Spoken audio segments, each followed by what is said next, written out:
Today's topic revolves around fraternity as a whole and a bit of initiation, known as hazing, by some, particularly among individuals involved in fraternities. Are these two terms synonymous or do they have distinct differences? Are there commonalities between them? Greetings, everyone. I pondered extensively on what topic or series to embark upon on my YouTube channel, and it was quite a challenging decision. However, I eventually realized that delving into the subject matter of fraternities might be a worthwhile experience. I'm Ray Dennis Caballero, Tubong Negros Oriental, and I've been involved in youth activities throughout the Philippines as Kuya Dennis Caballero. I founded several organizations and events, and this includes a 30-year-old fraternity known as Interminably Undefinable FratSor or IUF.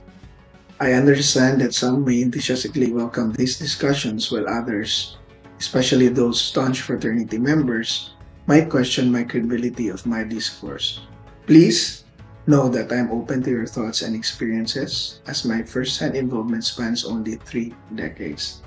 Everything else I'll share is based on research and testimonials from fellow frat members I've encountered, and throughout our discussion, I'll also reference conversations I had with other fraternities about their experiences.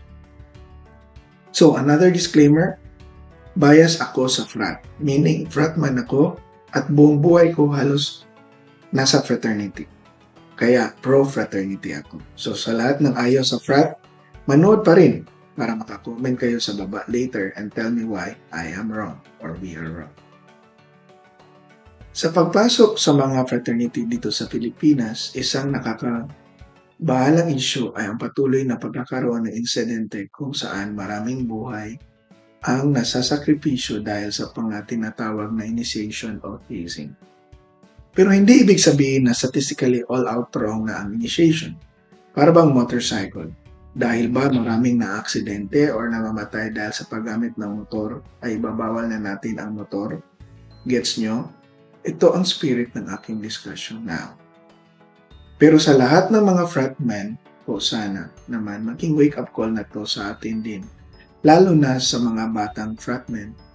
Ang initiation po o hazing ay mga ritual o gawain na kinakailangan gawin ng mga bagong membro natin sa fraternity upang mapatunayan ang kanilang katapatan, pagkakaisa at dedikasyon sa organisasyon. Ngunit sa halip na maging positibong pagkakataon upang magkaroon ng mas matibay na kapatiran, maraming pagkakataon na nauwi ito sa trahedya dahil may mga abusado. Dito nalalagay ang lahat ng frat sa masamang imahe.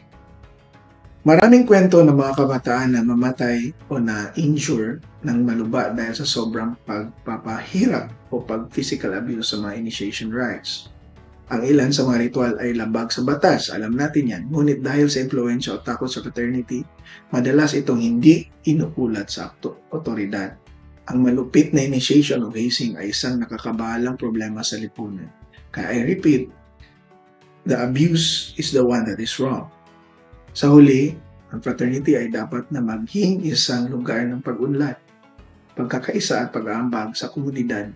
Hindi ito dapat maging sanhi ng trahedya at pagkasira ng buhay ng mga kabataan. Kailangan nating magtulungan upang maiwasan ang ganitong karahasan at masiguro ang kaligtasan ng lahat ng papasok. Hindi po ang proseso ng initiation ang mali. Ang mali ay isang abusadong hazing at ang abusadong fratman. Kailangan natin ng mga bagong member. Bakit natin sila papatayin, di ba? May mga pakinabang at downside din ang pagiging bahagi ng isang frat. Matuto ng mga fraternity na mga abuso, nagdudulot ng masamang reputasyon. Ngunit, hindi na natin dapat kalimutan na ang mga kapatiran at mga chapter ng buong tapat at ingat sa kanilang mga ritual at ang mga bagong membro sa buong kanilang kasaysayan. Advantages of being part of a fraternity. Una, brotherhood and lifelong friendships. Isa sa mga pangunahing benepisyo ng pagiging membro ng isang fraternity ay ang pagkakaroon ng tunay na pagkakaibigan at kapatiran. Ang mga membro ay nagiging pamilya sa isa't isa at nagtataguyod ng mga ugnayan na matagal na sa buong buhay. Ang mga kababata natin, mga classmates, going up, yes, nandyan sila. Ang kaibahan sa frat, kahit saan ka man, may makakilala kang kabrad. Parang maalala mo ang lahat ng kabrads mo na nakaedad mo. So habang buhay, kang may mga mariminis, maalala ng mga barkada sa loob ng frat. Ikwento mo man lahat ng happy memories mo sa bago mong mga friends, they cannot relate. Kasi nga, kaibigan mo lang yon. Sa frat, hindi. Mas masaya ang inuman at kwentuhan dahil hindi man nila kilala ang mga ka-generation mo sa chapter mo, makaka-relate pa rin sila dahil pareho kayong kabrads. Second, leadership and personal growth. Needless to say, kung anong leadership experiences and personal growth that I have now, it's because of the fraternity. Modesty aside, I am proud of that. Dahil ito sa aking frat, maraming fraternity ang naglalayong palaguin ang mga leader sa kanilang mga membro. Ito ay isang lugar kung saan maaari kang matuto ng mga kasanayan at pamamahala, organisasyon at komunikasyon. Third, networking opportunities. Ang mga fraternity ay nagbibigay daan sa mga membro na magkaroon ng mga koneksyon sa iba't ibang larangan kahit hindi ka frat, mula sa negosyo hanggang sa politika. Ang mga network na ito ay maaaring maging mahalaga sa mga karera at pangarap ng mga membro throughout your life. So, even not ka-fraternity mo, dahil nabigyan ka ng koneksyon ng mga kasama mo. Fourth, community service. Ito ay nagbibigay ng pagkakataon na mag-ambag sa komunidad at maging isang positibong pwersa sa lipunan. And there is passion to this. Sobrang nasa puso ang ginagawa ng mga frat para tumulong sa lipunan. Aside from the disadvantages, I'd rather also put out disadvantages. One of the disadvantages na na-mention na natin is ang hazing at ang abuso. Ang isa sa pangunahing downside ng fraternity ay ang posibilidad ng sobrang abusadong hazing. Ito ay maaaring magdulot ng physical, emotional at mental na trauma sa mga magiging membro, kaya iwasan na natin ito. Another disadvantage, which is also probably an advantage, is time commitment. Ang pagiging membro ng fraternity ay maaaring magdulot ng mataas na oras na inukit mula sa iyong oras para sa pag-aaral, trabaho at pamilya. Pero there is always a way to manage that. Next disadvantage is pressure to conform.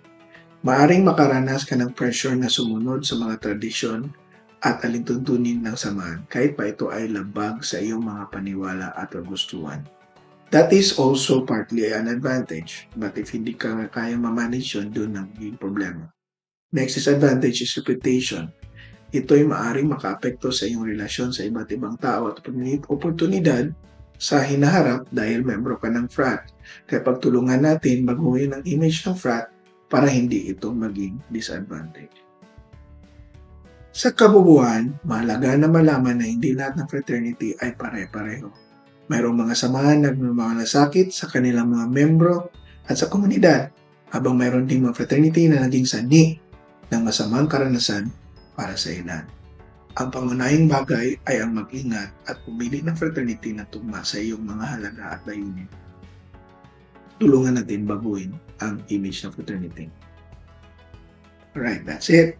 For the next video, allow me to explain bakit mayroong initiation ang mga fraternities. Salamat.